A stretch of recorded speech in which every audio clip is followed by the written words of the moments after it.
Are you afraid of AI? Is there any part of you that when you hear all this talk about what it's capable of, that you feel yourself becoming maybe a little irrelevant? Maybe you fear people using it for nefarious purposes, or you just have a profound sense of uncertainty about how it's going to affect the future of yourself, your children, and you want to know, what should your relationship with AI be? If so, then you're going to love my guest today. I bring on my personal mentor and an AI expert, Mr. Mike Koenigs. Mike has been speaking on the stages at MIT with Dave Asprey. He has connections with some of the world's most famous billionaires, and he has an entire philosophy and business built around AI that I think you're going to find deeply empowering and reassuring, and helping you to see a way that you can move forward with AI so that we can mitigate a lot of these uncertainties, where you can become someone who is empowered by it and who benefits from it, and it creates a better world where you can help to bring about changes that are in alignment even with your spiritual beliefs. All that and more in today's episode. I'm your host, Eric Coplen, and welcome to another episode of The Music of Life. I'll see you inside.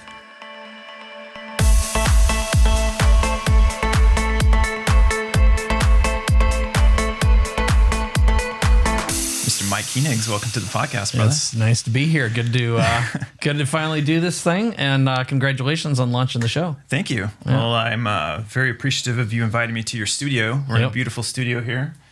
Check it out, everyone. All right. Yeah. We're in your lovely home here in La Jolla. Yep. And you are someone I consider a mentor. I had purchased like a product from you way back in like 2010 or 12, whatever, and launched a business off that. And I've followed you throughout the years. And so a couple years ago, I got to meet you, and now I'm helping you with your podcast. And so I was like, I'm going to start one of these things. Yeah, good for you. So you were part of the inspiration. I don't know if you knew that or not. Yeah. Oh, yeah. Well, we talked a bit, and you had been saying, hey, I'm planning on doing this thing. And there's ideas, there's talk, and then there's the doing part of the show. And congrats on doing it. Yeah. Thank you. I appreciate that. Well, I wanted to bring you on today about AI because AI is obviously an incredibly hot topic. Everyone is talking about it. It's entering the mainstream. I mean, even if people are using, social media, like I think Snapchat has like AI you can talk to. I'm seeing it pop up on Instagram. AI is literally everywhere. And along with that, it's super disruptive. And I've just noticed, being in kind of the life coaching space, that people are triggered by it in a lot of different ways. There's a lot of concerns about it from a spiritual standpoint. There's a lot of concerns about it from a philosophical standpoint. There's concerns surrounding the its impact on like employment and what it's going to mean for people in their jobs. And I wanted to bring you on because you're someone that I've really admired the type of mindset that you take with things. Like you're definitely a quick start. You're the person who's going to jump in and, as you like to say, fuck around and find out. Yeah. And you have some really good, I believe, empowering mindsets about how we can approach technology that can help absolve some of those fears. Yep. And for fun, I actually had asked ChatGPT some questions. I asked it to say, what are the top fears that people have about AI? So I thought we could kind of knock this list out. I want to throw these at you. Sure. And see what your response to these is. And then we'll get into some of what you do as well with AI, because you're doing some amazing stuff with businesses. You've spoken at MIT, you've been on Dave Asprey's stage. There was a YPO event you did recently that I was helping you film. Yep. And I'm just seeing this like huge like landscape layout in front of you of all this AI stuff. So with that, actually, I want you to just introduce yourself real quick in terms of what you are doing with AI right now, and then I'll jump into the questions. Okay. I think the way to frame this, I was just speaking at Peter Diamandis' Abundance 360 event as of right now, 2 weeks ago. And Peter is a futurist. He had one of the grandfathers of AI there, Ray Kurzweil, who's also really into this stuff. And I'm actually wearing the Abundance shirt today from Peter's event because he's all about, he wrote this book called Abundance. And I'm going to answer your question, but I'll first say it's my opinion that AI has already been in all kinds of devices for a long time, like Google and Facebook and everything. We've been using AI. It just hasn't been apparent to us. And machine learning has been around for a long time as well. So it's embedded in every appliance we have. It's just that when OpenAI ChatGPT came out officially, in 2020, November 2022, 2023 was really the first time people really got to interact with AI and make it do stuff and go, holy cow, this changes everything. And the sooner you realized everything changed, that indicates what type of person you are. So my background, I started coding when I was 14 years old. And this is back when I had to fight to use a computer. My first computer I really laid hands on was a device that it was a Timex Texas Instruments, and it used thermal paper, like what was used in fax machines, and it cost $5 a roll. Now this is 1980s or late 70s money, so that'd be the equivalent of probably $25 now.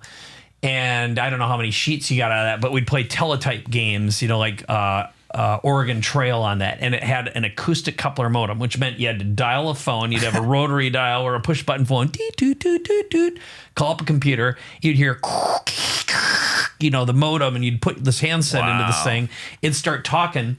And I think it was either 110 or 300 baud, which is slow. That basically means how many bits per second went across. Yeah, I mean, you could see when you saw a teletype go, and it was basically this very expensive process. But the bottom line is that inspired me. I ended up getting my hands on some of the earliest computers like Apple IIs and taught myself to code with the dream of getting out of my crappy little town I grew up in. We have a similar background that way.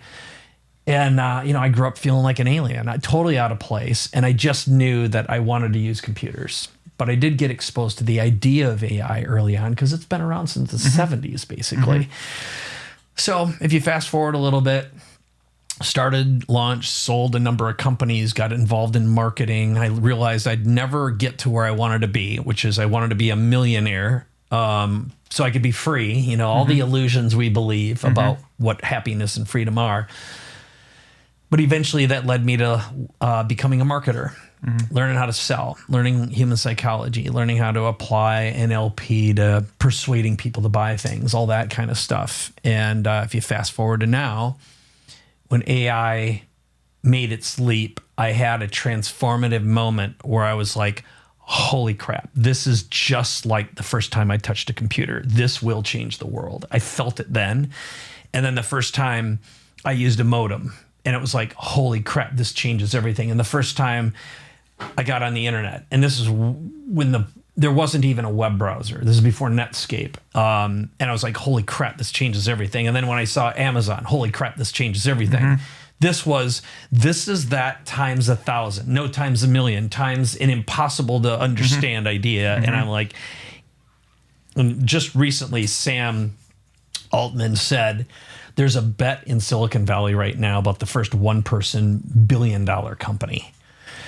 And in my new book, I talked about this, the $1 trillion mindset, which it doesn't really have anything to do with the money, although there are people among us who are going to be trillionaires soon and we've never heard their names. Mark Cuban just said that too. So to boil it all back down, I'm a guy who's figured out how to use technology early on, spot the trends, monetize it, make it usable by other people and part of their lives. And for whatever reason, AI, to me, I think it's like probably this will be, I won't predict my last big thing, but this is my biggest thing ever. I can feel it right now. We're building some really cool stuff with AI products and training and software. And I'm doing things I said I'd never do again. One of them is starting another software company. I'm noticed. I'm a, what's it called when you like being beaten? It's one of, whatever that is. What, a sadist? Yeah, a sadist who does it. It's a masochist who likes receiving. It's like, I'm on the other end, although it doesn't feel that way this time. And I've realized I've finally matured enough to think right and to manage right and to imagine right and know when not to stop and when not to get scared. Like I know where I have fear and terror and say, oh yeah, it's just terror. Yeah. It's okay. Yeah. Okay. Good. That over answered that question. No, that actually creates a perfect segue. Because You said something that AI has such potential that it's actually unknown. Like it's hard to hard to comprehend. And so something I've learned about human nature is that if we don't understand it, we fear it. It's the first kind of instinct is we often feel fear or a sense of energy or uncertainty around it. When we're kids and we're naive, we call it adventure. Oh yeah, I love not knowing, what's next. As we become like adults and we have these ideas, we project onto things, and then we have a relationship of it of like maybe we start to try to imagine like the bad thing that's going to happen or sometimes the good thing. But really the only answer is to find out, right? To step into it and find out. So I'd asked ChatGPT, what are like the top 10 fears that people have? So I'm going to rattle them off. Rapid fire. Let's do a little rapid fire. And I want to hear your response because you have not read these. Nope. This is I've new. not seen them. Okay. All right. So number one, fear is loss of jobs. One of the most immediate fears is that AI and automation will lead to widespread unemployment as machines and algorithms become capable of performing tasks currently done by humans. What's your response? Yeah, that's going to happen. And I heard something, this is something Ray Kurzweil said at Abundance 360 that I think is dead on, which is when the cotton gin came out, a bunch of people went and they'd snuck into the factories at night and they started breaking them because those darn things are taking our jobs, right? It sounds like a South Park episode. That always has happened. It always will. When I first started speaking about AI, I had, at the time, Midjourney create some images showing how, this is a story I told.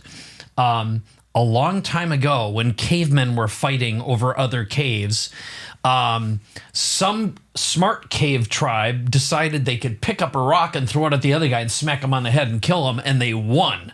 So the bad cavemen didn't steal the good caveman's cave and rape their women and all their food. And then someone figured out how to take a sharp pointy stick and throw it real good. Well, those darn bad people with sticks, they took our rock throwing jobs, and it's like, well, then it turned into guns, okay? Yeah.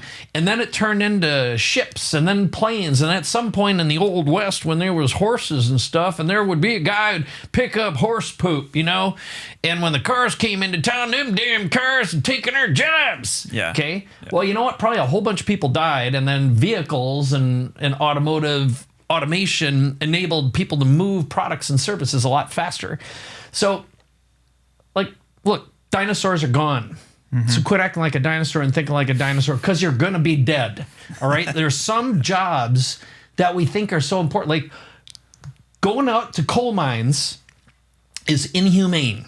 Yeah. It's stupid for humans to go underground in dark holes and die of coal in their lungs. It's stupid, all right? But people do it.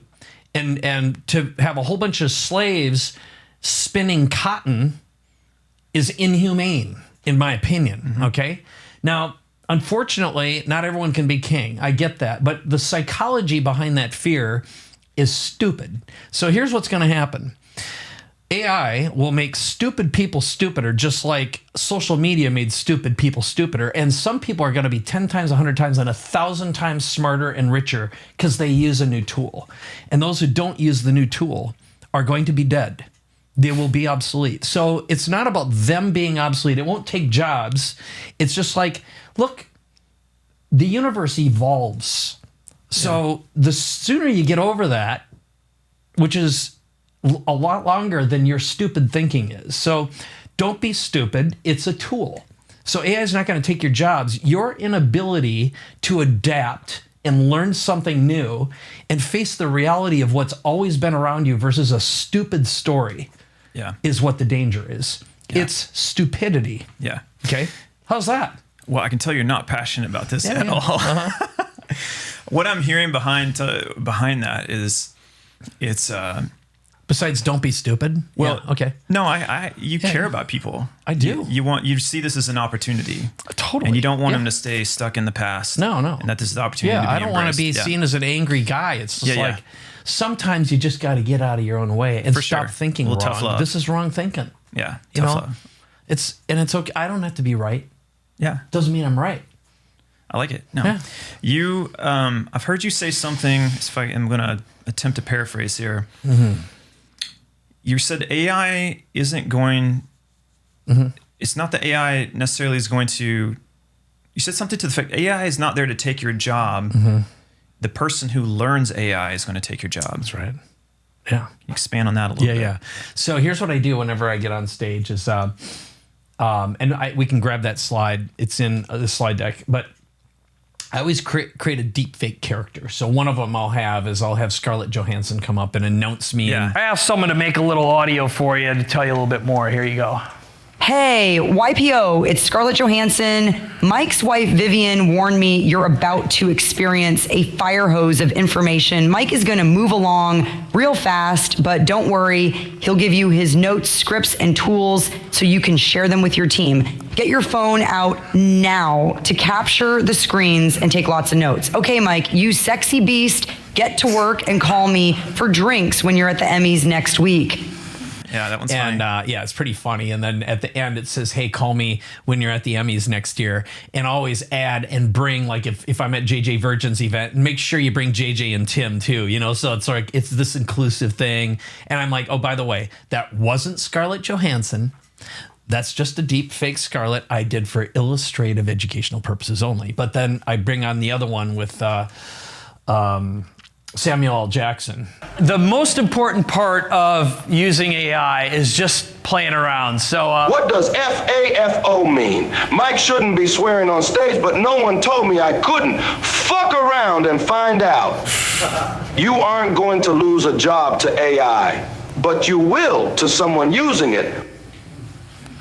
That is really my opinion. And he goes, and I make a point of, unless I really have permission, I don't swear on stage, but I have Samuel L. Jackson come up and I have the letters FAFO on screen. And that's when he comes up and says, what does FAFO stand for? Well, Mike shouldn't be swearing on stage, but nobody said I couldn't. Yeah. Fuck around and find out. And he does it. I mean, I sampled that right from Pulp Fiction. And it is so Pulp Fiction. It's awesome. Yeah. And he said, your job won't be taken by AI, but it will be by someone who uses it. And so, again, here's the way I frame it. And we do this AI training program. And just this morning, someone pasted something and said, I've been taking what I've been learning and teaching my own teams how to do this. And right now I got 23 team members and they are so happy. They're so excited. They're so curious, where before they were fearful, because they can see how, number one, AI can do things that they don't want to do or they're not good at. So that's pretty good. It's like, don't do things you suck at. And I believe that AI can make you more human. It can make humans more human and allow you to spend more time in your zone of genius. And also, what if you could be 3 to 10 times more effective and productive? Well, that's pretty cool. And, there's some people who say, well, the Industrial Revolution, it didn't mean workers got paid more. Actually, things got a lot better for humanity when industrialization happened. I mean, here's what is true. Statistically speaking, overall worldwide, the world gets better and safer and more abundant because of technology. That is an absolute total fact. It's indisputable. It's factually correct, right? And now, will AI potentially make us softer? And like, you look at what social media has done. Has that made life better? Well, there are arguments for and against, right? So I think the short answer to the question is, again, if you apply it, this will make you a lot richer and a lot more productive, and I think a lot happier. At the same time, if you compare it to what social media did, I think it made people who are more have a tendency towards addiction a lot more addicted. Yeah. Right.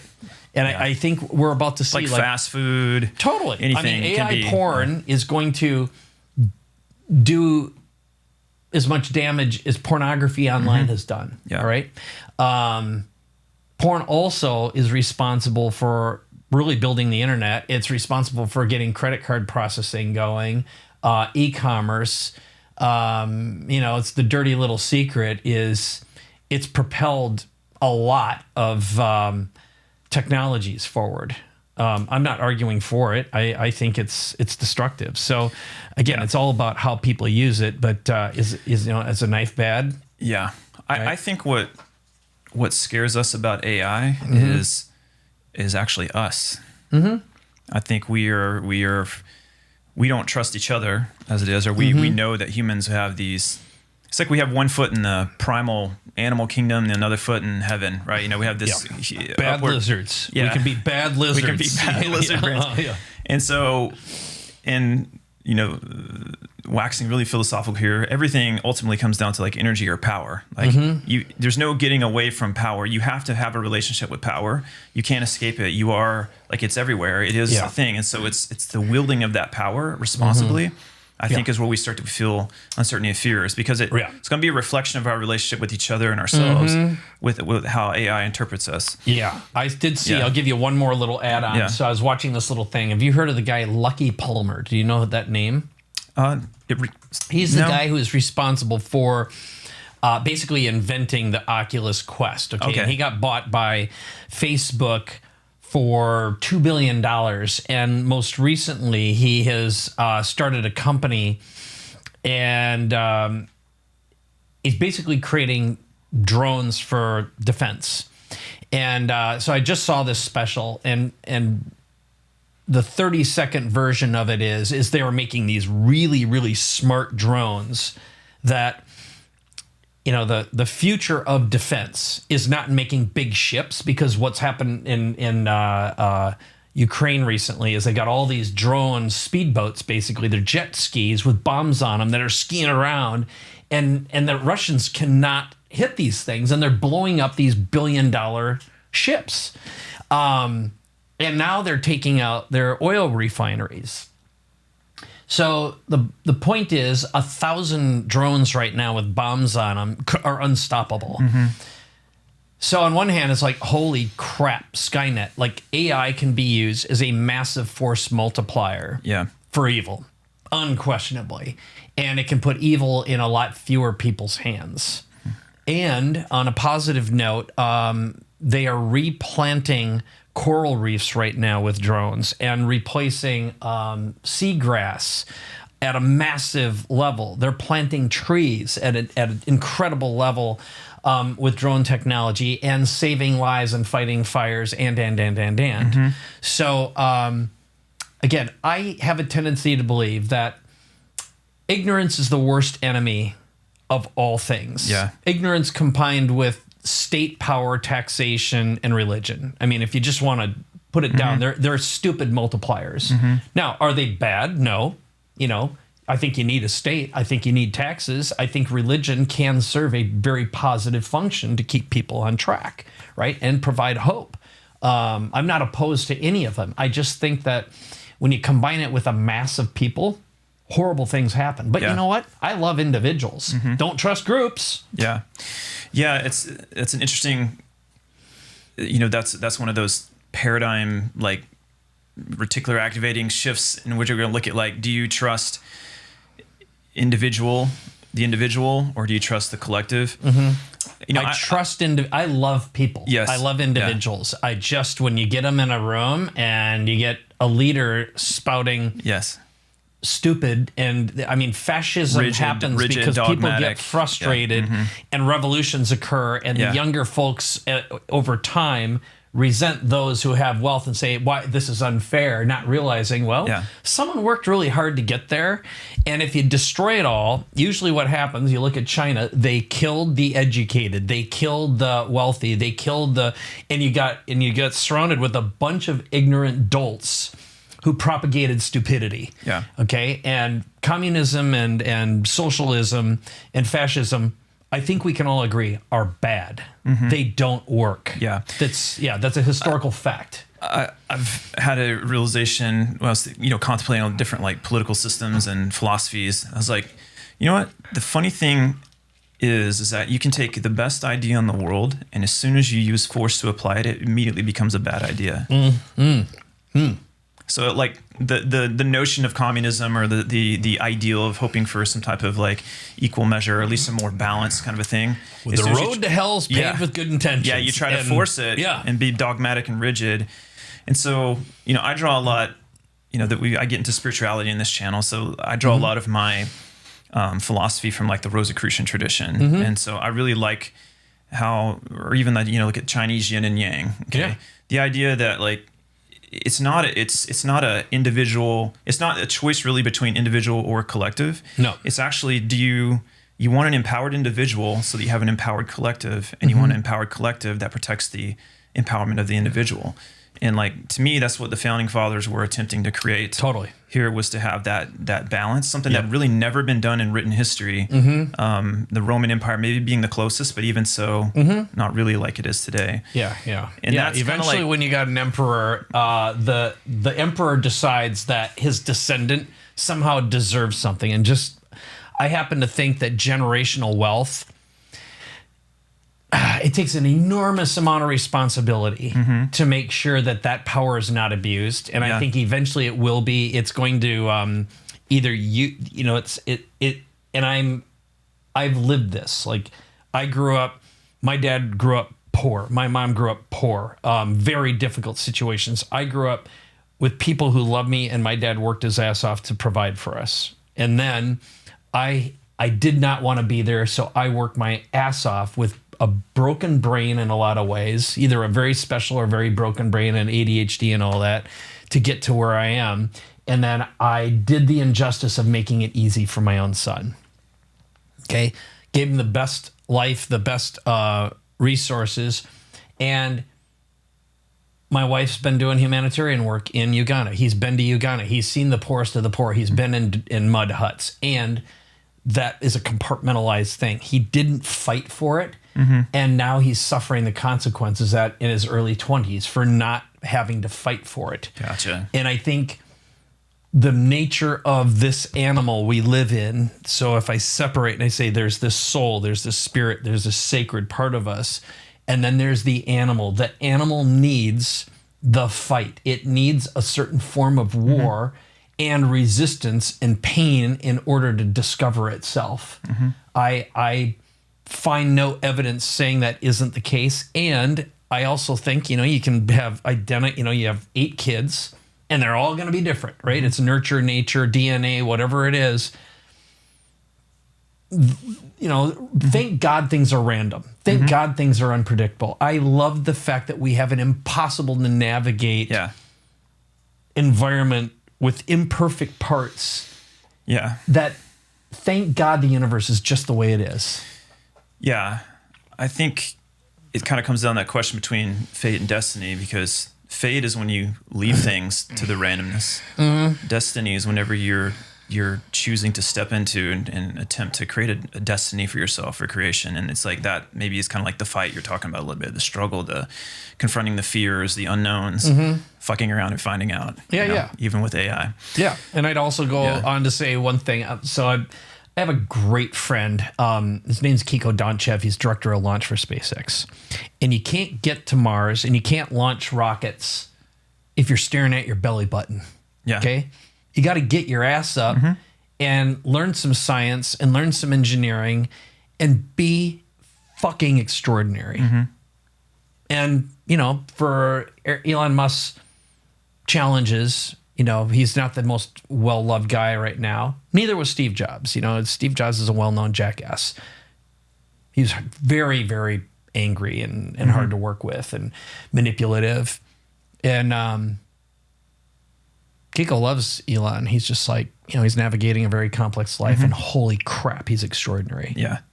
He hasn't pulled off what he's pulled off because he's not extraordinary. Yeah. And so I think I admire people who do extraordinary things and engineer and scientifically prove something and are philosophically kind and do and understand that we've got to have some mercy and grace and they find that balance, recognize that humanity. middle way. Yeah, totally. Yeah, okay, very good. So the next but fear, they're gonna be like, yeah, Mike, that's all great, but what about the loss of privacy? AI becoming more integrated into daily life. There's a growing concern about the erosion of privacy, its ability to collect, analyze, and make decisions based on your personal data that could be used to manipulate. What would you say to that? Yeah, I'd say, you gave all that up the first time you picked up a smartphone, idiot. Too late. Yeah, no, it's like, here's what you did. You caved in to the dark side a long time ago. And at this point, if you used free email, okay, because You could have paid for it and had secure email the moment the internet came to be. But free looked good, and everyone's cheap in the end. And it's like, I always say, the person I never trust is someone who drives 50 miles out of their way to save a nickel on a gallon of gasoline. Okay. And they're like, I saved a nickel. You know, it's like, what the hell's your time worth? Yeah. Right. So I'm going to just display it like that. So, and again, I hope this doesn't sound arrogant. It's just I've spent a lot of time thinking about it and tested it. And I spent a lot of time with billionaires. Okay. A lot of them. And what they all have in common is they really value their time. So my attitude is my time is worth $10,000 per hour. Everything I do, I look through that lens. And I have a certain amount of fear of loss when I'm not earning all the time and producing value for someone else. So it's not about me, it's about creating value all the time. And so I pay for things that have value, and I also have a value associated with my privacy.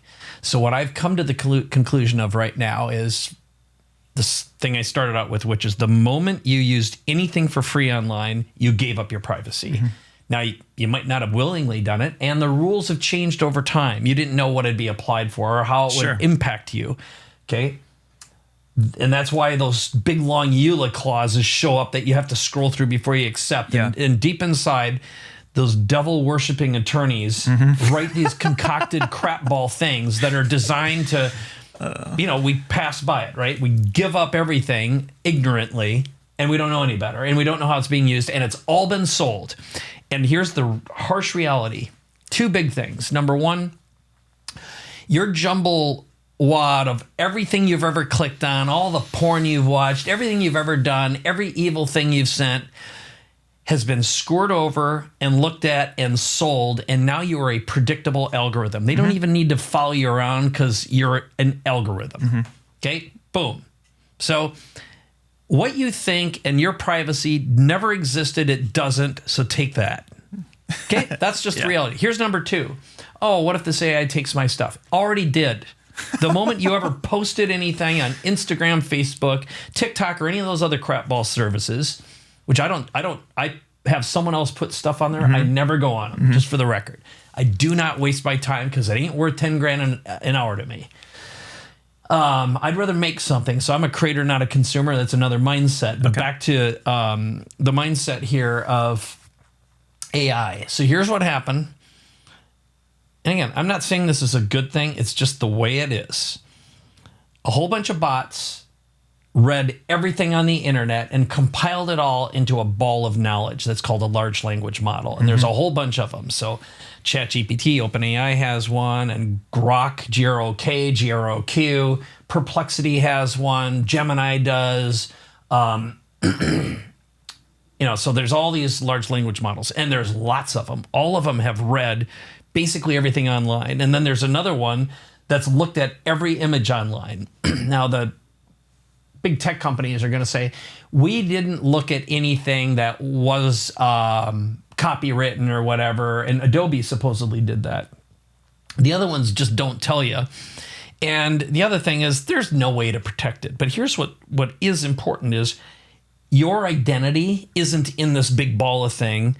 What has really happened, and this is freaking genius, it's mind-blowing, but AI basically grabbed all this stuff and did pattern recognition on it, and now when you ask it a question, it just statistically comes up with an answer, and it's different every time because it's just like talking to a human. Unless you're performing an act and reciting lines as an actor, it's just like talking to a person. If you asked me the same question, I'd come up with completely different responses the next time we did this thing. All right?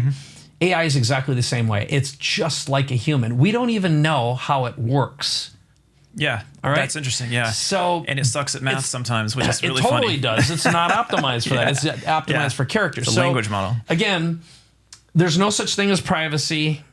That's a fallacy. It has been for a long time. And what another way of doing it, but here's the thing is it's sort of like, oh, if my privacy's gone, or if this thing knows everything I know, then I don't have value. So this is what has value. Value is creating new things, innovating, and communicating and connecting on a human level. And look, some people like puppets. Okay? I'm sure someone said the puppets are the devil's work. Not that long ago. Yeah. And you know, shadow puppets are Satan's work. Okay? And that's because people believe stupid things, okay? And they connect one thing with another and think there's meaning or connection there, and it's not, okay? It's wrong thinking. Yeah, It's I like that. ignorance. Okay. So let me ask you this then, just in regards to the privacy thing, because this is the thought I've had, because I think about this a lot too. And I know that people were concerned about it, regardless of that. It just, maybe they're realizing this now, like, oh, wow, it's come to a head. We're like, wow, okay. We gave up our data, and now we have this thing AI, and who knows what could happen, and then your mind could go down these rabbit holes. So I can see one of the positive sides of that. I know the intention behind like blockchain technology is to decentralize it, and I see that there probably gonna be some type of merger or use case, and I already know some tokens that are coming out where they want to use AI associated with blockchain, because that could be a positive thing. Yeah, where I people just saw one. I met with a guy at A360 who gave me a great one, but I'll let you finish up, and I'll give you the use case I just learned. Yeah, because then now you would have the democratization of data. You begin to start pulling it back into your own privacy, and you could actually use AI to be an overseer, protector of your data. Totally, is part of it. So it can be your best friend. Again, it comes down to like choosing to approach it and investigate it and be willing to understand it. Seek first to understand, and then to be understood. That kind of concept. So go ahead with the. Okay, so there's a couple things. One of them is I believe ultimately democratization is the best thing ever. And then I'll say something that's intended to be a little inflammatory on purpose to illustrate a point, which is, would it be better if all the guns were held by one bad person or everyone had a gun? What would your answer to that be? Well, I'm from Texas. We all had guns, and we thought that was the best solution because it's kind of, I like knowing that people can protect themselves, which means they value protection, which why would they be harming people if they value protection? Yeah. In the United States of America, one of the best things about it is there's something called private property, which is my shit ain't your shit, and don't steal it. Okay? And I think stealing's bad. And I think anyone who thinks they deserves to steal someone else's stuff that they earned or made or created is bad. So copyright and patents and trademarks are there for a reason. And in a place like China where they don't value that and they steal, the individual has no power. And guess what? The state can do anything they want to at any time for any reason. Now, someone would say, well, that happens in the United States too. No, it doesn't, not the same way. And if you argue that, you got some issues, okay? You're just resentful and angry, and you haven't figured out how to create value. I believe that's a disease of the mind. Yeah. So basically, this guy now has a new technology, and basically, here's how it works. It's a new blockchain technology, and what they're doing is they're going to take, let's say, a meme coin, what's commonly known as a shit coin, right? Yeah, like Dogecoin. Like the Dogecoin. Yeah, Dogecoin, yeah. Precisely. So here's what would happen. What if they're going to serialize all the Dogecoins? So you can basically look them up and say, hey, here's the blockchain address of every Dogecoin or every Ether or anything. And what we're going to do is we're going to assign a unique Pokemon to every one of them. And every time you do something, we're going to apply more value to a random Dogecoin or one that you have, making it more unique. Well, suddenly that individual Dogecoin, even though there's a bajillion of them, that one is unique and special, and it has some value to it that a group may say. So you could be in let's say you love fantasy football and you trade with Dogecoins, and the fact that you used a certain Dogecoin and you won a contest increases the value of it. And that has more value inside this community. Interesting. Okay. Yeah. Holy cow. Now you have behavioral values or any kind of attribute assigned to it. Now that is all protected by something that here's the reason I brought up the guns. The beauty of AI right now is, and this is the fear that a lot of the creators had, and so did Elon at the very beginning, and why he's been fighting with Sam and all the OpenAI guys, is he said the intent of this was to be open source. That's Yes. what open AI means. Yeah. And you jackasses basically hijacked it and privatized it. And there's a bunch of talk right now about how they organize the company, and they're doing some shenanigans. It's sort of like what was the Irish flip. There used to be this technique, an accounting technique, where you'd put all your IP in Ireland, and then you'd license it back. Basically, it's a tax scheme. Yeah, right? okay. And every tech company did it for a while until they didn't. But what has happened, and this is what is really important, is there are thousands of large language models now. Meta even, so is Apple, and now Elon just did. They're opening up and putting all their stuff in open source. Stability.ai did the same thing. That's the equivalent of saying, hey, we're not going to let one dictator have all the guns. Everyone has it. So the cat's out of the bag. It's democratized and everyone can use it. Now, there are some protections.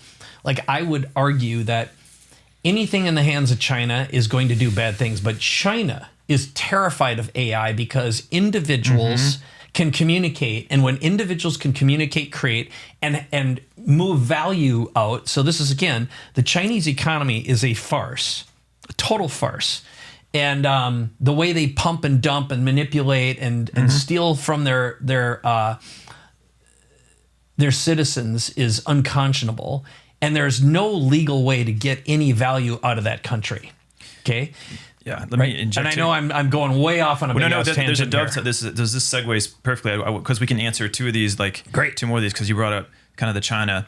So one of the number 3 fear was bias and discrimination, that people are discriminated against because you could program the AI. Whoever's programming it sets the bias. Google already did it. They did a dang good job of the Black George Washington. You saw that. I haven't seen that one yet. Oh yeah. No, that's. Number 4 is surveillance. So I thought of China's obviously a huge surveillance. So people would assume that China would be using AI to do surveillance, which they could, but you say they fear it. So that's an interesting counter to that. Yeah, so well, they have social credits, right? Yeah. So if you don't behave a certain way, you can't move within 10 kilometers of your home, or you can only buy a certain amount, or you can only transact a certain amount, and they limit what you can do on social, and basically everything happens through a state-controlled app. This is why a cashless society is bad. Yes. It's very bad. You lose the autonomy. Yep. And it's why crypto, I think, is good in concept. Now, unfortunately, a whole bunch of scumbags got in there and started stealing and creating pump and dumps, and it's still happening, all right? And that's just going to happen when there's new technology and some education. And, again, I'm not against government. Yeah. I'm against having too much state control that can steal from its citizens and kill them and jail them when it's illegal for the rest of us to do that. Yeah. All right. So it's an imbalance of power, and I believe government is there for the people, not the other way around. We don't serve the government. Now, do you serve the country? I think at the end, that's a matter of education and appreciation. And unfortunately, we've got multiple generations who don't understand how much freaking work it is to create and maintain this good idea. Yes. And create fairness for all. And again, I think part of the AI opportunity is for someone, the greatest thing that can ever happen is for someone to enter a country as a poor immigrant who cannot speak the language with no education and become a multimillionaire because they are productive and create value. And I believe someone, even with limited wisdom, knowledge, experience, education, should be able to become incredibly wealthy as long as they follow the laws and the rules. Yeah. Right? And nothing should be stolen from them. Yes. It's if you had a hill and there's a chest of gold on top of that hill, and you got 100 people, who's going to get to the top? The one sociopath in the group. Whoever's willing to escalate the most, in other words, possessing the least amount of empathy, is going to just. I don't believe that's true.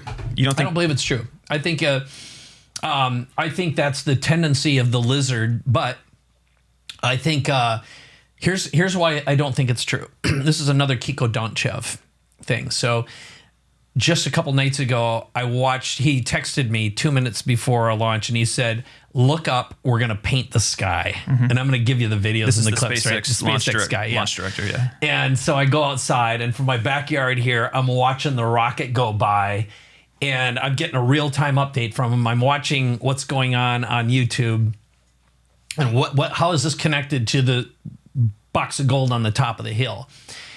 I asked him, like, what makes for the best people at SpaceX? And he says, team sports players with engineer backgrounds. And what I would say to you would be, what I'd be looking for is I'd be looking for a way to spot the sociopath and gang up on him and knock that bastard off first. Like, screw that guy, because they're bad for society, bad for humanity, bad for the universe. And it ain't my fault or ain't my problem that they're all jacked up. Okay? Sure. Now, I think we should treat them fairly. I'm not saying you should just go out and murder the bad guy. Yeah. But sometimes you gotta, all right? Sometimes a good old mob justice is good for society. It's like, if someone's out stealing stuff, once in a while you got to pop one publicly. Yes. That's my opinion. All right? No, I agree. Right. Now, I'm not going to get elected, and that guaranteed I will not be running for politics. Having said that, I would rather take, like, hey, let's be smart. There's plenty for all. Yeah. And let's take that and make something together. Let's collaborate and create like, if there's 50 of us or there's 100, let's make 1,000 pots of gold. And to me, AI is the mechanism to do that. Yeah, I totally agree. I think my point I was going to get at is that's how governments behave. If you have too much centralized power, if there's only one hill and one hierarchy, you're going to have the most brutal energy rise to the top to kind of be king of that hill. Now, and the game is don't have one hill. Yeah.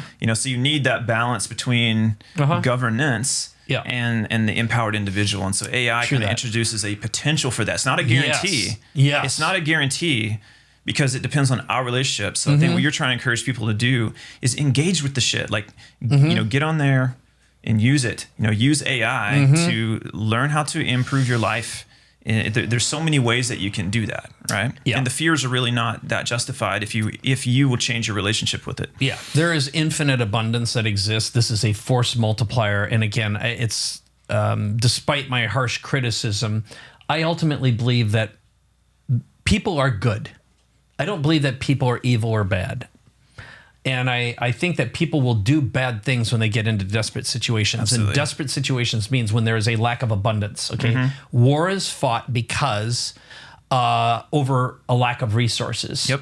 Now, what AI is going to enable us to do is eliminate disease, grow a lot more food, engineer our way to space a lot faster so we can expand and use more resources, because that's just what happens, and replace what's been depleted. It will allow us to reprocess garbage, make solar 100 times and then 1,000 times more powerful. It will create alternative forms of energy. And after all, power and energy are the same. Okay. Yes. Yeah. So in electricity and oil, the conversion of, like, life is better with electricity.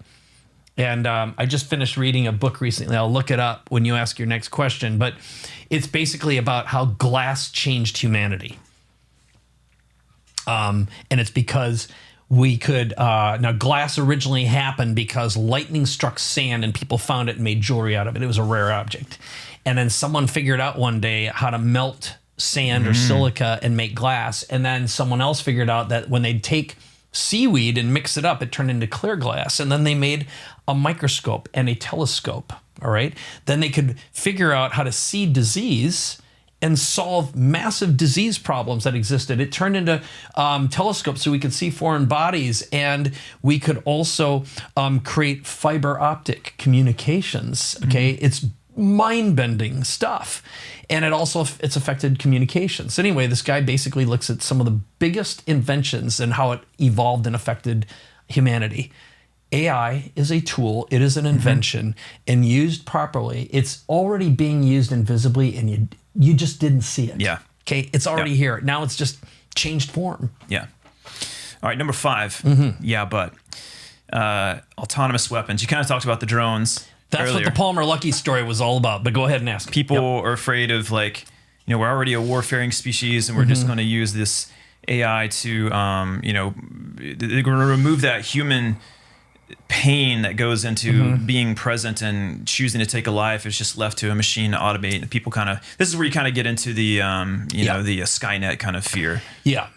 So back to the Palmer Luckey thing. Basically, their point of view is, I can't remember, our defense budget is something like $800 billion. I think that's around what it is. But check this out. The federal government employs about 20% of our population directly.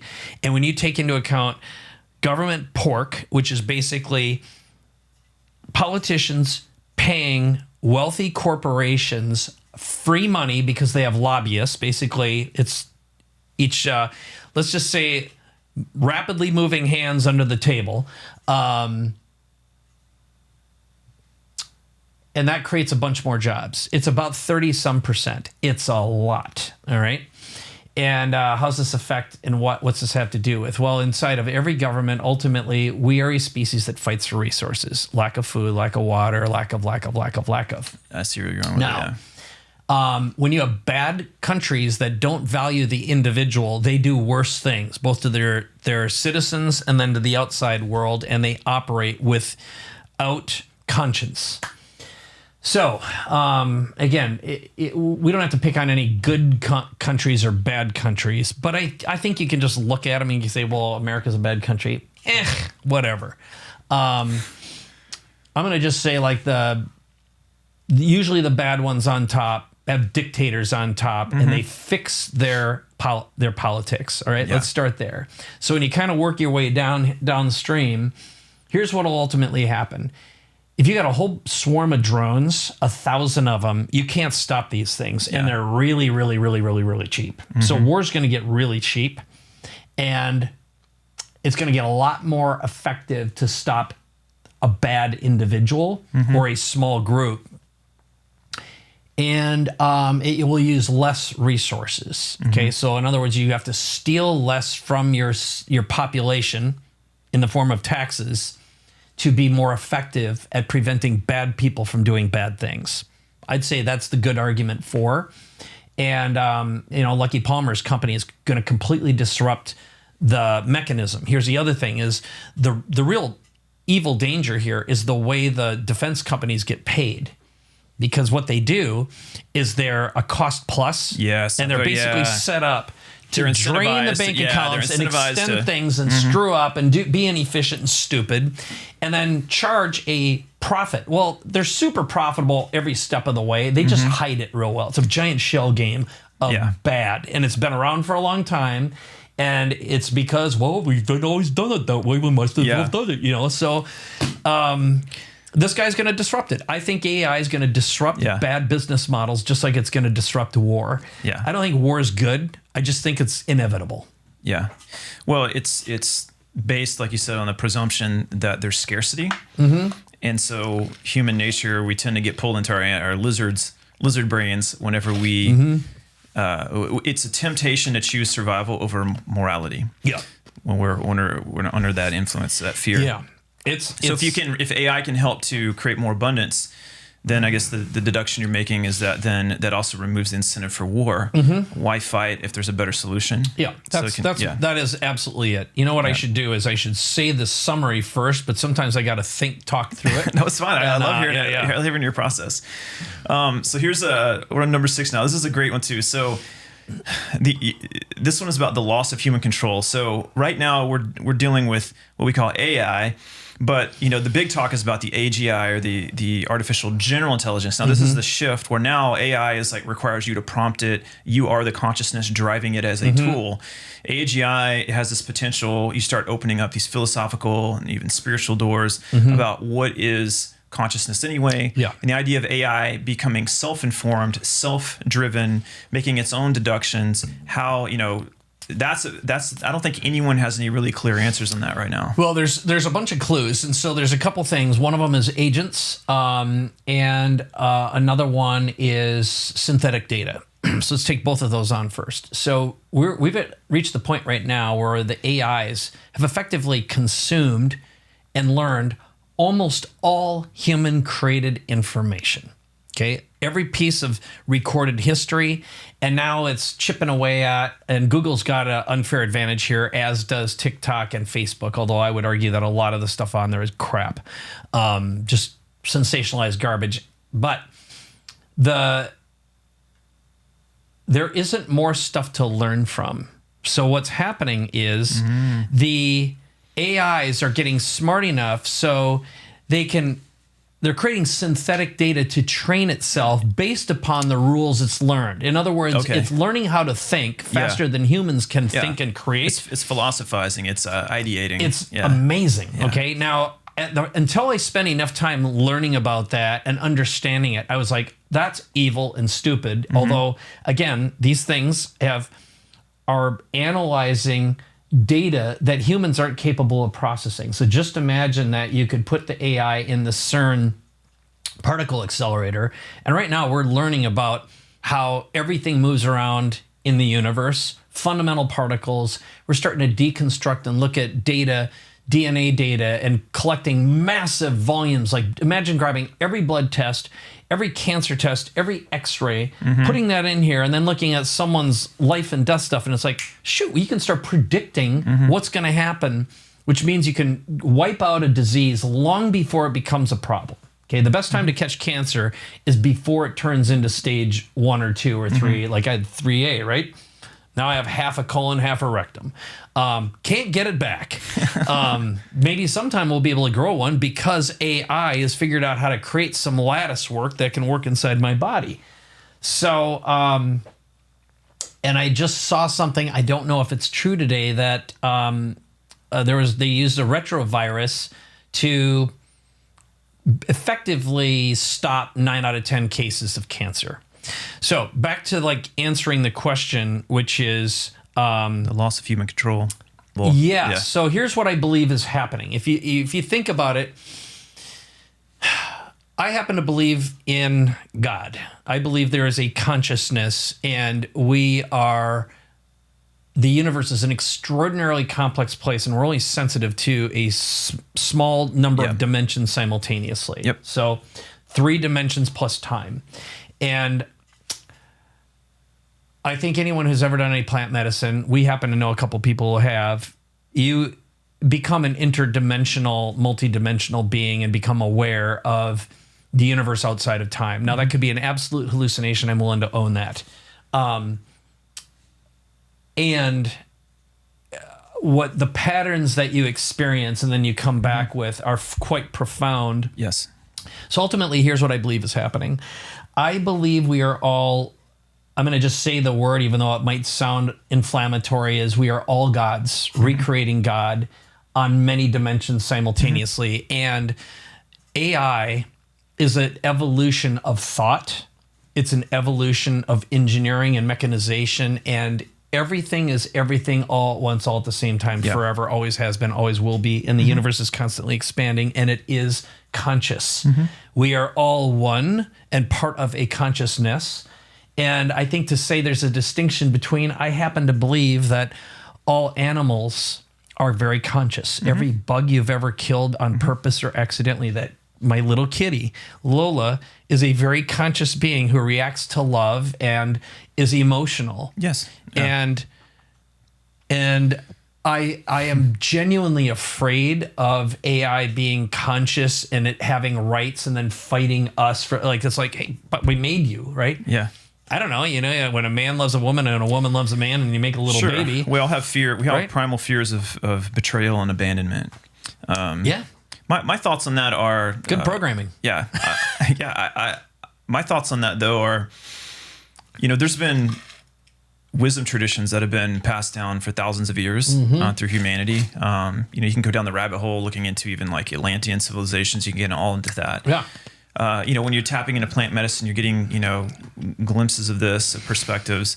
But that's not the only way to arrive at these deductions. You can observe in the universe, like what could be referred to as sacred geometry. You see like golden ratios.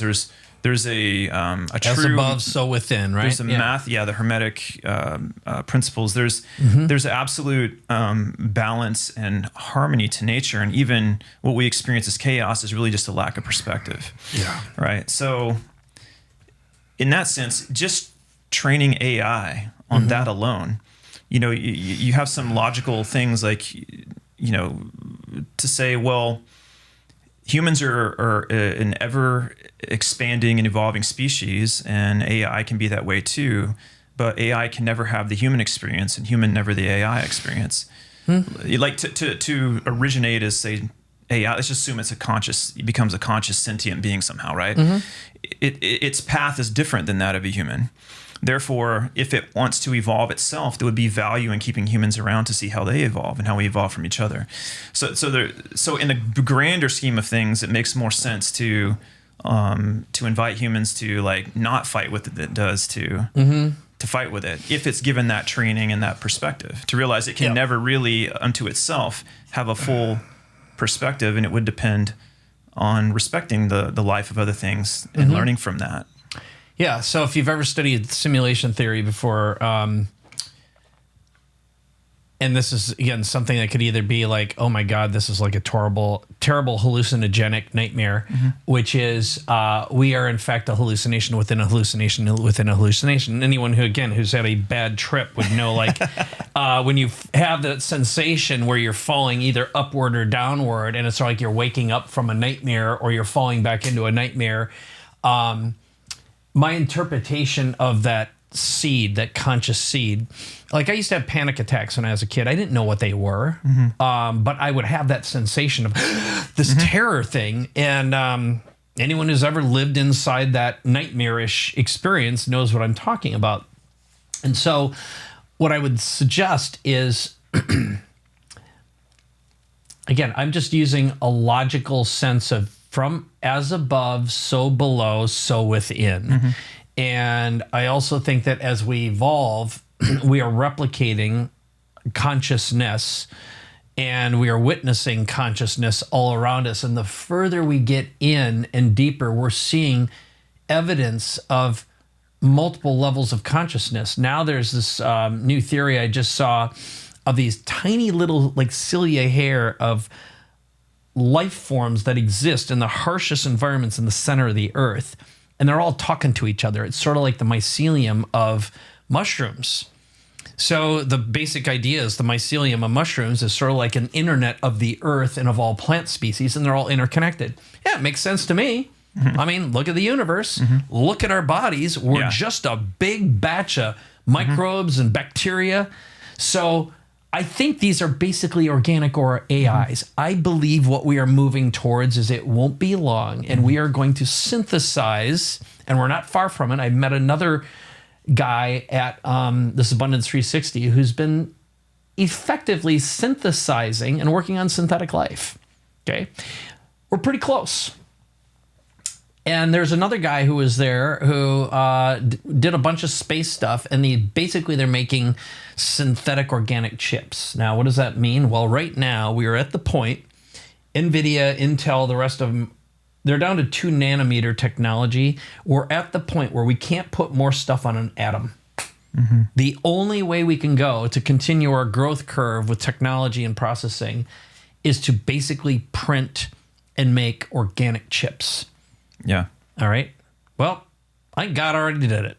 I think we're a product of that. I think we are basically AIs, and we're just recreating ourselves. I was going to say that earlier, because I know we both know who Greg Braden is. Yeah, he used to be a client of Vivian's. My wife got him his first book deal. Oh, awesome! And I didn't know that. I ran his online business for years. Really? Yeah, I produced a little documentary with him that never got released.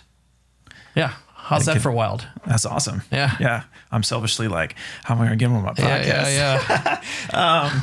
But he talks about, the science that somewhere between 200 and 300,000 years ago, that the human DNA, if you look at the chromosomes, we went from 24 to 22 chromosomes, I think it was. And our second chromosome is longer than the others.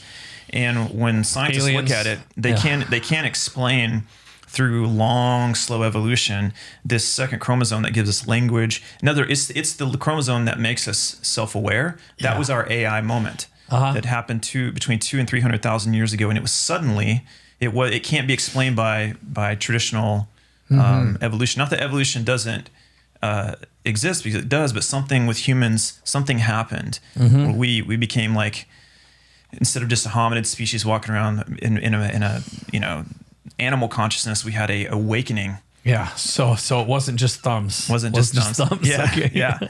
So anyway, that's a deep rabbit hole, but that's just an interesting thing I thought was interesting on, when you talked about us, like we're almost seeing ourselves reflected in this technology is really what's happening. Yeah. I think if you look at it from a spiritual awakening point of view, I think all of life is a spiritual awakening, from the moment you're born. Yeah. Just imagine the terror of waking up and it's like, no wonder they cry. Yeah.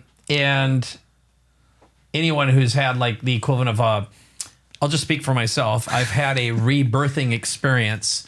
I publicly talked about this. I had a 5-MeO DMT experience that was probably my most profound life experience ever. And you and I have talked about it before, where I felt as though my brain believed it witnessed, creation basically. Okay. And many, if not most people feel the same type of thing. And you also kind of have a total death release experience and then are reintroduced back into your body. And the wild thing about it is the moment of releasing yourself into again, if you could communicate it in biblical terms, it's releasing yourself into the infinite love of God and feeling God's absolute love and acceptance and freedom and with no fear. It's also what people would describe as moving towards the white light. And then at some point, somewhere between zero time and infinity goes by, and you witness what I interpreted to be the equivalent of the Big Bang, and then get cast through billions of years of coming back to this, and then you re-enter your body as a consciousness, and you have spirit flesh reunion and oscillate between a couple worlds simultaneously. Wow. Now I've Greg Braden talks about this, and if you talk to any Native Americans or any natives who have plant medicine, any form of, whether it's peyote or ayahuasca, all those. These are rituals that are part of their society, part of becoming an adult, are integrated and always have been for centuries, much longer than we've had this belief in having a what would be known as a Christian-based white person society. And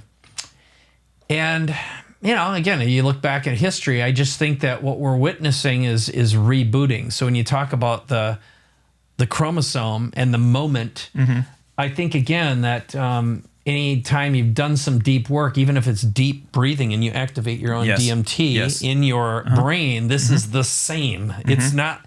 I don't think you need anything external to witness this. And again, you're experiencing a universal computer that I think many other societies and civilizations were aware of. And it's an organic, beautiful computer. This also, I don't know if you know who Rudolf Steiner, if you've heard of Rudolf Steiner, he was a Rosicrucian mystic, and he wrote profound, information, very much very logical and biodynamic farming. The Waldorf school system is based on Steiner. Oh, that's great. Yeah, I'm looking him up now. I found it. Yeah, no, he's some deep, interesting guy.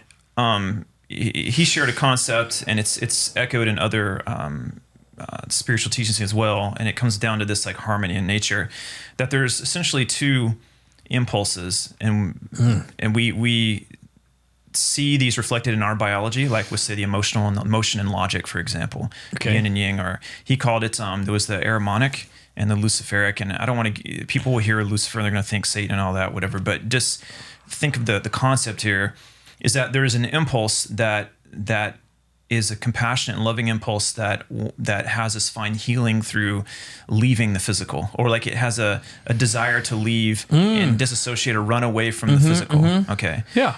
And then it's an expansion. So that can lead to toxic levels though, where you can be very quote spiritual but kind of useless on earth. You might, right? And then on the other side of the coin, you have the Ahrimanic, which comes from like the Zoroastrians, but it could also be referred to more as the Satanic. And this is where it's desiring to condense into material to the extent that it denies the spiritual. It wants to become a god unto itself.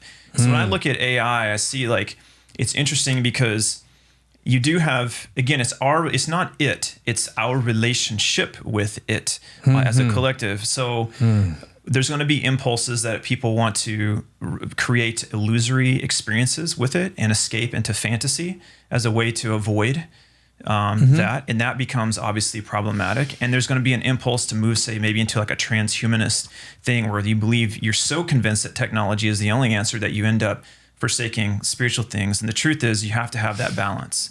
Yeah. So it's an interesting dynamic that you see play, and I think that's playing out. Yeah, I agree. I don't draw a distinction, frankly. Yeah. I just think that what we're evolving towards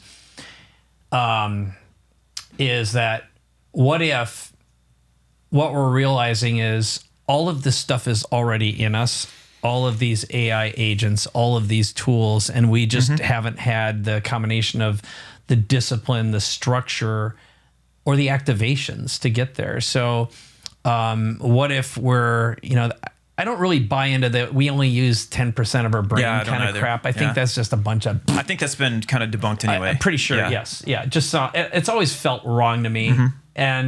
But what I do believe is, what if we have not yet activated capabilities? It's sort of like superpowers. Exactly. And I think with what's going on with Neuralink, recently they had that test and a young man had it implanted who was quadriplegic. And now he can play games and he can communicate, and he's so happy and grateful for that opportunity. Yeah. And the Neuralink is still only transmitting and receiving very, very limited and small amounts of data at a very slow speed. It's the equivalent of the acoustic coupler 300 baud modem that I used in the old days compared to the fiber optic now. And as we learn more about the brain and how to activate certain things, again, I think what is entirely possible is maybe ancient civilizations figured out all this stuff a long time ago. And they talk about 0-point energy and, pyramid power and all that stuff. I don't know. Watch the Y-Files. Some good stuff on there.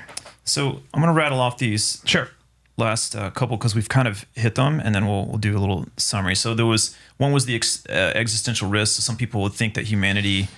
in other words, AI could be used to catastrophic misuse. We kind of talked about that, like it's our relationship with it. Yeah, I think it's fraudulent and it's wrong thinking, and it's just like it's something new, so it's scary. Don't let it into the cave. Exactly. Yep, and everyone agreed that thing's bad. Don't let it into the cave. And it's like, it's fire. It's good for you. It's clean water. Yeah. It's a book. It's a lever. It's a wheel. Yeah. Wheel bad. And take away job.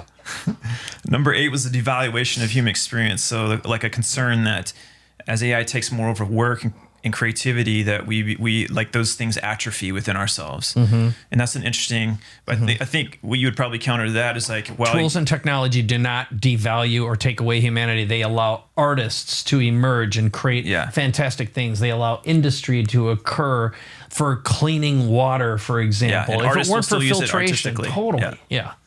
Awesome. Number 9 was manipulation. So its ability to analyze. We've talked about the algorithms. We kind of addressed that. Yeah, a lot of people. The church didn't want printing presses, and they didn't want people to be educated. Okay, it was only for the priests to have the books, and it was bad to put it in dumb, poor people's hands. Okay, so you can go through all of history and see how technology was hoarded, controlled initially by powers, and when it became democratized, overall, statistically speaking, you can do a little research on this. I can't remember who it is. Basically, there's a scientist who's studied all of technology and the fact that humanity is actually much better off than it's ever been by a long shot. It's a factual, statistical fact. Now, there is pain here, and I believe that Bad stuff gets magnified by power-seeking advertisers and social media platforms and politicians and bureaucrats and the state to retain power. Yeah. Okay? I think it's factually inaccurate to think anything else. I like it. Let's see. Did I say number 9? Yeah, we did. And number 10 was the ethical and moral decision making. So, like, is AI, if they're tasked with decisions that have like moral and ethical implications, there's a concern that whether they could truly understand and incorporate like human values. I got a great example. Here's what I predict is going to happen. Can't wait for it to happen. It's already over. You know, like the whole Trump versus Biden, all the political stuff right now. Trump has effectively made the debate obsolete in a way because he has the power of social media behind him and a cult, right? Cult-like presence. And I'm not making a political statement. It's just like, it's a fact. Look at this guy. It's effective. Right? Yeah. If there ever was like a danger to humanity, it's orange. Yeah. And that is not a political statement. It's just like, would you let that guy with your wife or Don't worry, there's no chance that anyone will be triggered. Yeah, exactly. So, having said that, here's what I cannot wait for is an AI that listens to debates and speeches and fact checks and projects the facts in real time, because there is a thing verified by the blockchain. Facts and truth. Yes. Oh yeah. And private property and ownership and the original creation of a thought, which can be like it's the equivalent of a real-time copyright in the blockchain, a registered fact. And there's such a thing as facts, and there will be a way to effectively challenge a thing with proof. Like, so if you have a registry of facts, and that's something that would be a good example of how AI and blockchain could be used, and ownership, all of which are good things. Ownership is great, and being able to derive value and create more value and multiply that value based upon ownership and who it's like, that's fair. Yep. All right. So I just want every one of these politicians, and it's like, it's 73%.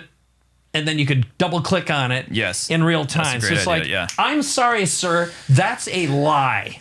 You are a liar. And if they just had a big old bubble, and it's guess what? If there's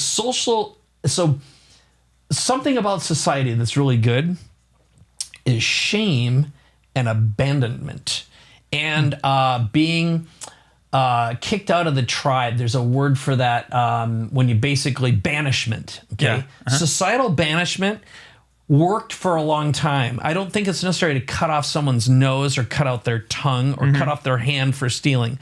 Maybe the cutting off hands business, but I kid. But Walgreens, just think about the cities. But seriously, I do think that having digital identities online, not state or government controlled, but with rules associated with them. In other words, if you are a bad person who steals consistently and lies, I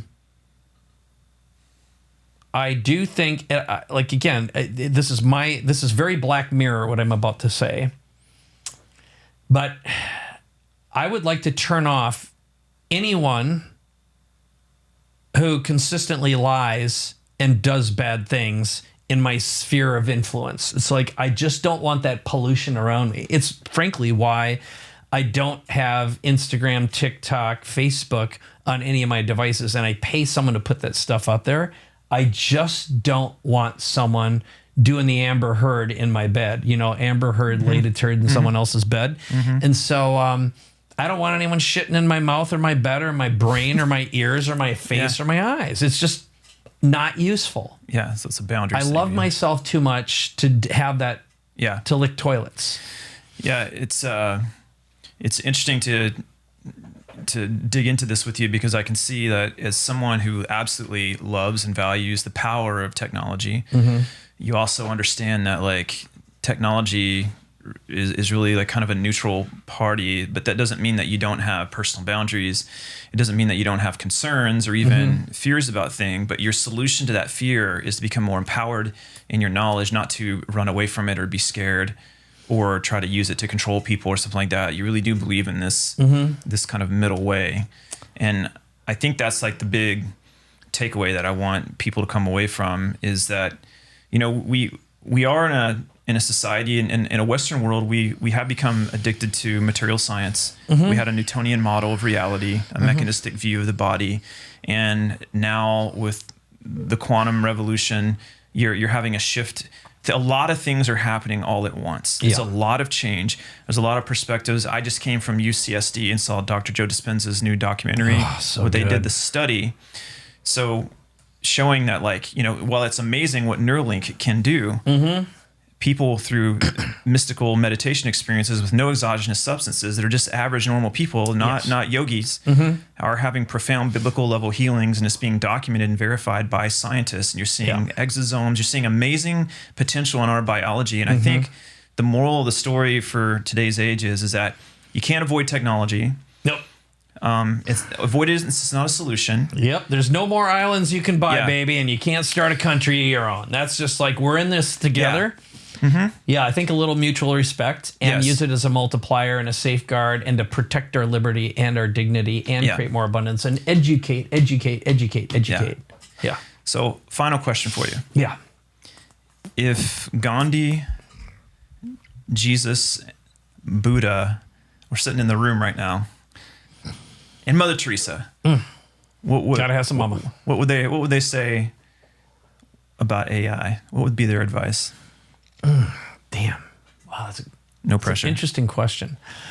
Well, if I get all philosophical on you, I'd be like, they're already here. This is the right channel for it. Okay, yeah. Do it. I think they're here. I feel that presence. I do spend a lot of time having little conversations with sacred minds. So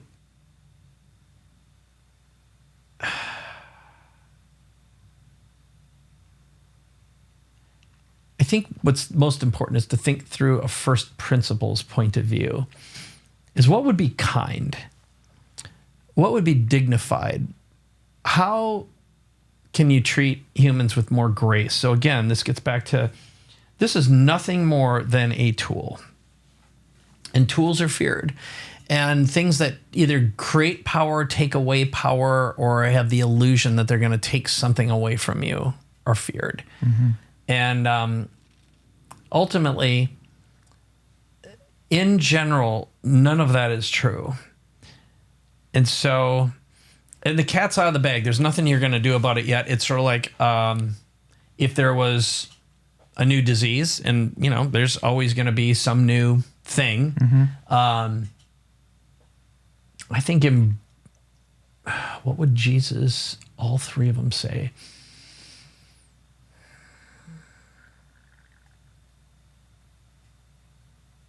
Start a cult and give me your money. No, I think it would.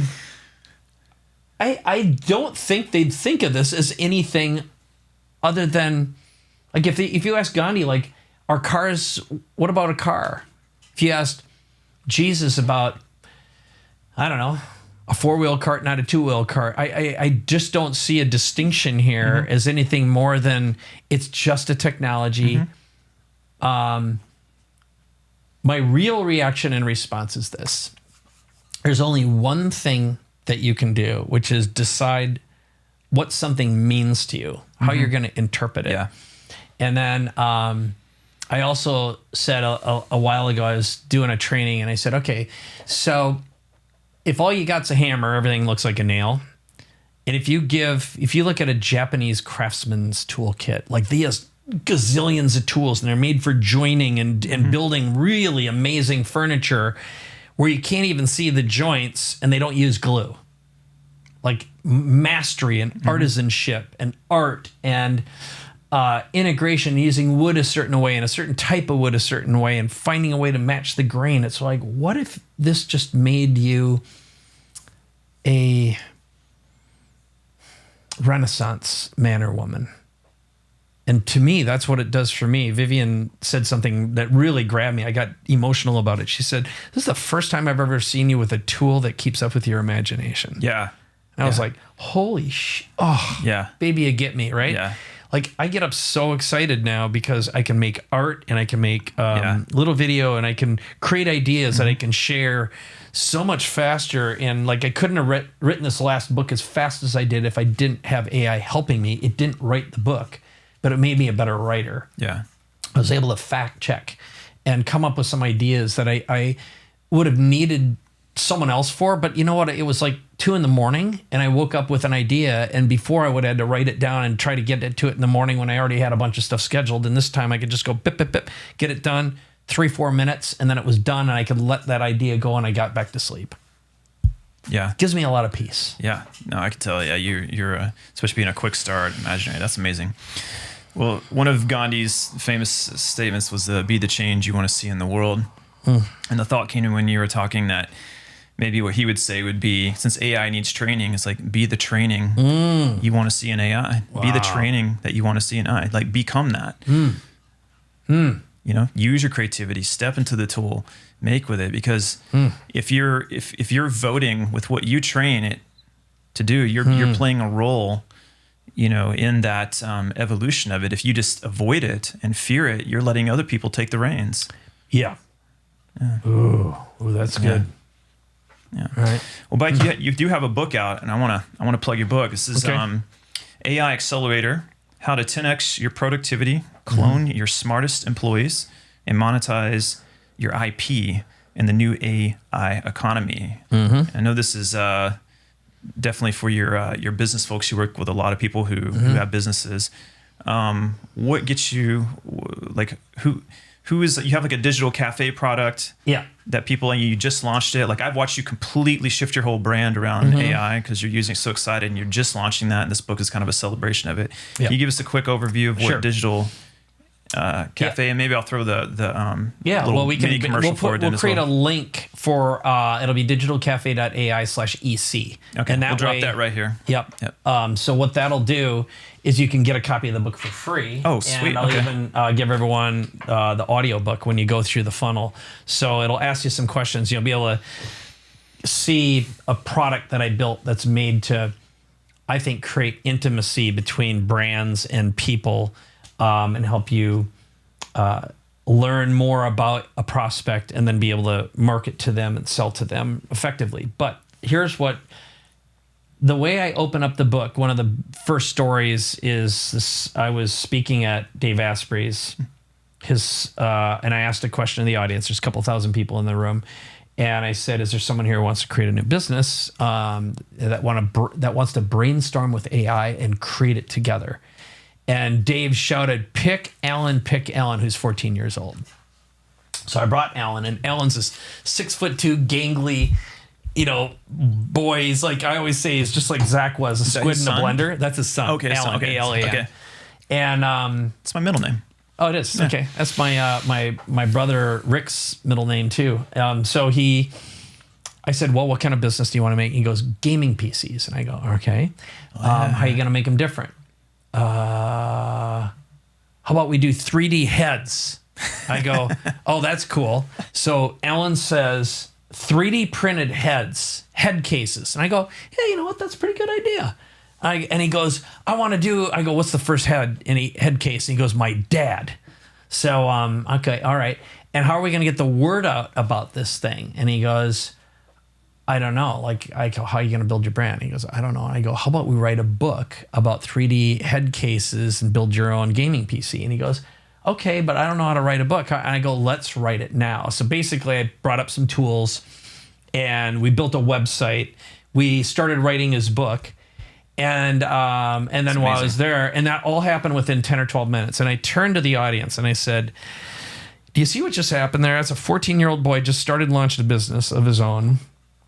He got inspired. And now less than 2 weeks later, he had finished writing the book, published it, and made it a #1 bestseller. What? That's amazing. Yep. Yeah, because he continued on from there. And then but I turned to the audience and I said, this is what we should be teaching kids. Value creation. And AI allowed this to happen. That's pretty profound. Yeah. So my wish, my dream is that we teach young people how to start and create their own businesses and become millionaires so they never have to go to school and become indentured servants Yes. for 25 years. Yeah. That is a crime. Yeah. And also to teach them useless skills based upon some bureaucratic or political garbage. Get them prepped to work in a factory. It's just stupid. So I am all about the prevention of stupid and creating empowerment. And not everyone's going to be an entrepreneur, but how about teaching them how to use AI as a team? Like right now, what you'll see soon is augmented reality glasses where you can put them on. Soon they'll look like glasses. And with a minimal amount of training, you'll be able to teach someone to fix a car, work on plumbing, do all sorts of jobs without getting accredited. Accreditation, I'm not saying college is bad, but, are newspapers bad? No. Are they necessary? I don't know. I think journalism's necessary, but the form it comes in isn't. It's sort of like, what's the impact? What's the outcome? What's the value created? This is a value accelerator. It's a capability accelerator. And that'd be the best way to bring this home is create more jobs, more abundance, and no one's got reasons to fight. I like it. Well, very good, Mike. I very much appreciate your time, especially since it's worth $10,000 an hour. There you go. Just got $15,000 worth of baby. Woo! And I also appreciate you opening up into the more deeper philosophical side of things too. I think that's, to me, an important part of the conversation. That's where people can find some peace with things, is understand it's about the deeper relationship component that's going on there. Because it's okay to feel the fear, it's just not okay to believe it. Yeah. Confront it and find out, dig into it. When you get into it, you find out that there's power to be found there, because that's really what you're looking for. If you're afraid of AI, what you're wanting is to feel more in control and have power. And that your answer to that is going to be to dig in and play around with it. So thank you, Mike. I really appreciate it, brother. It's my pleasure. Always. Let's eat some beef. We're gonna fire up the Traeger, and I'm down. You're gonna meet some really cool people tonight. So it's fun. Awesome. All right, let's say goodbye. Bye, Thanks for everyone. watching. See you next time.